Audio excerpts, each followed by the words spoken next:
మరియు స్థానిక ఎమ్మెల్యే గారికి మేము తెలియజేయమనగా గత 2022-23 ఫైనాన్షియల్ ఆర్థిక సంవత్సరంలో ప్రధాని సడక్ యోజన పథకం కింద 2,90,00,000తోటి బ్రిడ్జి నిర్మాణానికి ప్రభుత్వం మంజూరు చేయనైనది.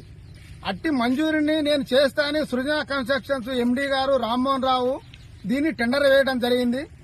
వారు నిర్లక్ష్య వైఖరితోటి వారి మొండి వైఖరితోటి ఇంతవరకు మా బ్రిడ్జి నిర్మాణం కాలేదు.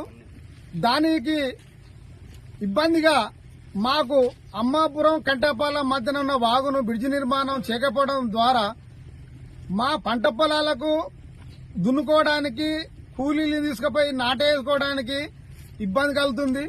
అదేవిధంగా ఈ మాకు రెవెన్యూ విలేజ్ కంటపాలెం గనక మా పంట దిగుమతులను తీసుకుపోవడానికి ఇది అంతరాయం జరుగుతుంది.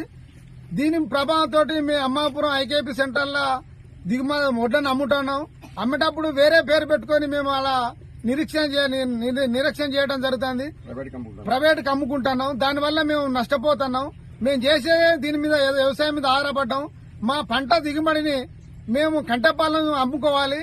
ఆ కంటపాలెం అమ్ముకోవడానికి మాకు రాకపోవాలి. ఇప్పుడు కరువు వచ్చింది కనుక నీళ్లు పోవట్లేవు. లేదంటే 10 ఫీట్లతోటి ఈ వాగు పోవడం జరుగుతుంది. మా పాడి పశువులను తీసుకుపోవడానికి ఇబ్బంది అవుతుంది. మా వ్యవసాయం చేసుకోవడానికి ట్రాక్టర్లు పోవడానికి ఇబ్బంది అవుతుంది. మాకు ఇక్కడి నుంచి ఇక్కడికి కిలోమీటర్ ఉంటుంది మా విలేజ్ కి ఈ పంట పొలానికి. మాకు నాటేయాలంటే లేబర్ ను కంటపాలెం నుంచి తొర్రు నుంచి కంటపాలెం తీసుకురావాలి. దానివల్ల 9 కిలోమీటర్ అవుతుంది. లేబర్ రాగా కొన్ని పంట పొలాలు కూడా తుమ్మలు మొలుస్తున్నాయి.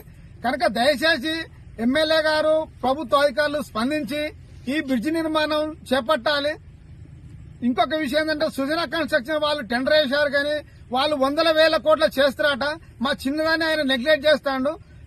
అందు విషయంలో ఆ టెండర్ని వెంటనే రద్దు చేసి కొత్త టెండర్ వేయాలని మేము కంటపాలెం రైతులు సమైక్యంగా మేము డిమాండ్ చేస్తున్నాం.